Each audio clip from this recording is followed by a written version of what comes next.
One of the greatest commercial cities in northern Nigeria is Kano, capital of the province of that name. At almost any time of the day, you will see laden camels plodding along the roads, bringing produce to the market or taking it to the railhead for transport to Lagos.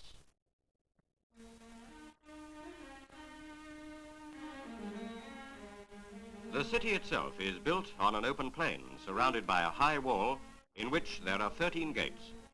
Within the wall are many flat-topped dwellings of red mud and clay.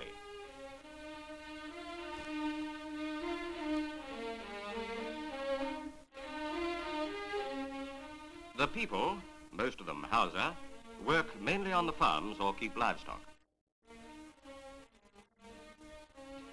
In Kano, ancient things and modern things mix against a background of simple mud houses inside city walls that are hundreds of years old. Some of the houses are decorated with artistic designs.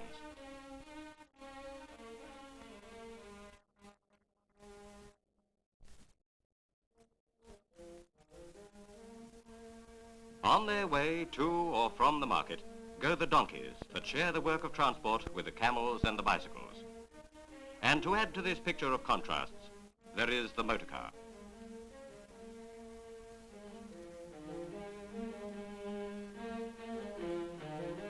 Are another valuable source of income, and the drying and preparation of them for market provides work for a great number of people.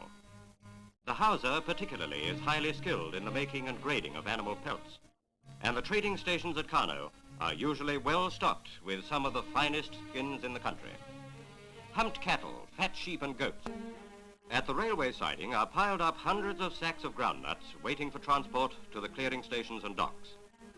The export of groundnuts from Nigeria is considerable.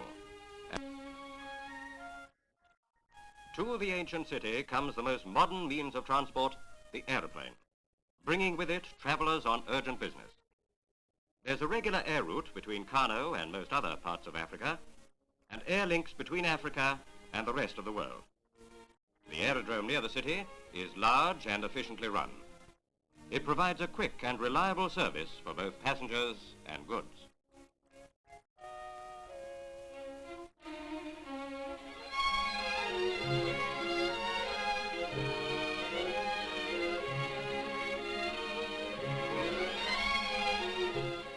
The administrative buildings stand in an open space in the center of the city.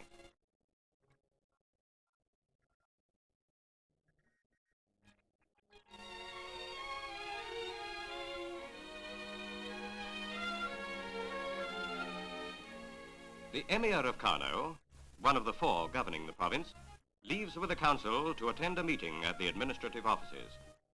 The Emir is a wise ruler and a much-traveled man. On one of his many journeys, he visited the Lord Mayor of London at the Mansion House.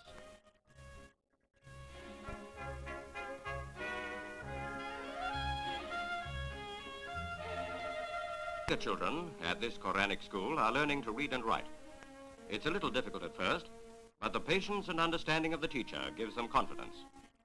Very soon, they're able to write the simple characters. Kano children today have much greater educational advantages than had their parents.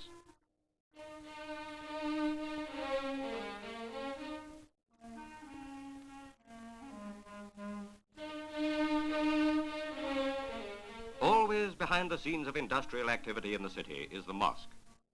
Though modern methods and machinery may come to Kano, the beliefs of the people still derive their inspiration from the mosque.